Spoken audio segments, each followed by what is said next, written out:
అరే మామ కలవక షానొద్దులైందిరా, అందరం కూడా బిర్యానీ తిందాం పార్రి అని గుంపులయ్యే వల్ల అనంగానే తతి మా దోస్తులు కూడా ఎవ్వరు కాదనరు. అలా ఒకళ్ళు ఫోన్ తీసి దగ్గర పట్ల ఏమేమి హోటళ్ళు ఉన్నాయి, వాటి రేటింగ్ ఎంత అని స్టార్ల రేటింగ్ ను బట్టి పోవాలా వద్దా అని ఆలోచన చేస్తారు. అగో అట్లనే ఒక అన్న కూడా దోస్తులతో కూడి ఓ హోటల్ కు పోయిండు, బిర్యానీ ఆర్డర్ ఇచ్చిండు. ఇక అటెంక ఏమైంది అనేది మేము చెప్పుడు కాదు గాని మీరే చూడుర్రి.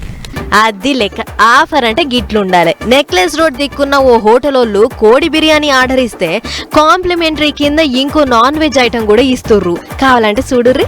చికెన్ బిర్యానీలో ఎసొంటి ఐటమ్ ఇచ్చిర్రు, అగ్గ ఏందది శిషి అని కళ్ళు మూసుకోకుర్రి. అది అప్పుడప్పుడే తాజాగా మంచిగా గోలిచ్చిన బొద్దింక.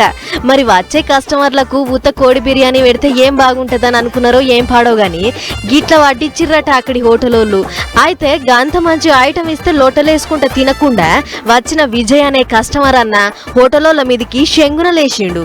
ఏందివా మీ హోటల్ కథ, కస్టమర్లు తినే తిండి అంటే మీకు ఏమాత్రం పట్టింపు లేదా, మీ గల్లపెట్టే నిండితే సరిపోయిందా అని మస్తు గరమేయండు. ఇక ఆ హోటల్ వాళ్ళు కూడా సారీ ఏదో పుష్కిపోయింది, ఈ కాడ నుంచి అట్లా కానియమని ఏదో బతిలాడుకుంటే బాగుండు గాని అట్లా చేయలేదట. దీంతో ఇచ్చంత్రమైన హోటల్ అని మేమొస్తే మాకే ఇచ్చంత్రం చూపిస్తారా, ఆగుర్రి మీ పని చెప్తా అని ఫుడ్ సేఫ్టీ అధికారులకు ఫోన్ కొట్టిండట.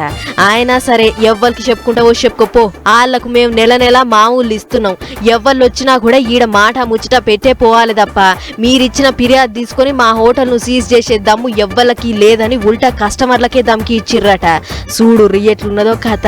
అయ్యా ఫుడ్ సేఫ్టీ అధికారులు, మీరు ఏడున్నారో ఏమో గాని మిమ్మల్ని బద్నాం చేయాలని ఈ హోటల్ వాళ్ళు చూస్తుర్రు. మరి అది నిజమా కాదా అనేది మీరే పోయి అరుచుకోవాలి. ఈ ముచ్చట్ను పట్టించుకొని ఇక హోటల్ మీద ఏం చర్యలు తీసుకుంటారో మేము కూడా చూస్తాం అని అనుకుంటుర్రు ఈ ముచ్చట చూసిన పబ్లిక్.